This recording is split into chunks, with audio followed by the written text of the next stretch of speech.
Welcome back to our show. Rabbi Iceberg, please continue. Thank you, Richard. There is a second possible explanation that the situation described in our Leviticus texts are actually a permissive sexual situation, in which the first man does not have control over his sexual emotions, but uses others to satisfy his sexual desires.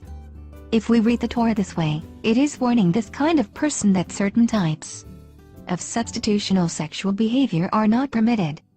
The way that the text is written also provides us with a clue that sexual substitution, using modern Israeli Sephardic pronunciation, Leviticus 18 verse 22 is translated as follows. The first part is with the mailman. Second part is July. Third part is the lyings. Fourth part is of the female woman wife. Last part is taboo.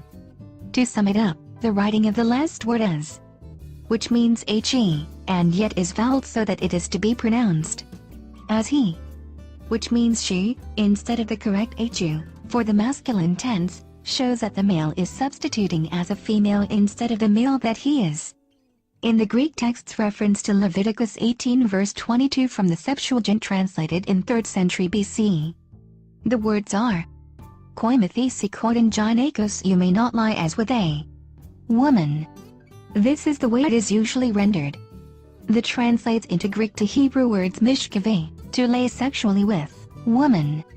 This translation is attested in 3 of the earliest papyri, A, B, and F, which support the word gynekos, as with a woman. It implies a substitution of some sort. Later, Christian Greek renditions have used arsenos young male instead of gynekos, which shows a decided anti-Hellenistic or a pro-Gentile Christian, anti-Jewish Christian bias. The Torah itself tells us it is not referring to homosexuality but to idolatry by its opening statement in chapter 18 of Leviticus, wherein YHVH God states, I am YHVH, your creator force. You are not to follow the practices of Egypt where you lived, nor of Canaan, where I will be bringing you. Do not follow any of their customs. If we wish to determine what kind of customs the author of Leviticus is referring to as being prohibited, we must ask ourselves, what were the supposed homosexual practices of the religions in Egypt and in Canaan in the 14th century 10th century BC, the time represented by Leviticus? The Egyptian cultic religious practice is a substitution of the male body for a female body in male-to-male promiscuous sexual activity. It is not homosexuality. The practices being referred to are those of cultic ritual promiscuous sexual behavior. And that's the true facts about the book of Leviticus. Thanks so much, Rabbi Iceberg, for coming to our show to discuss true facts about the book of Leviticus. You are very welcome. There you have it, everyone. The truth about the book of Leviticus.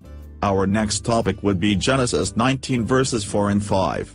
Sodom. Stay tuned for that discussion with Rabbi Iceberg again.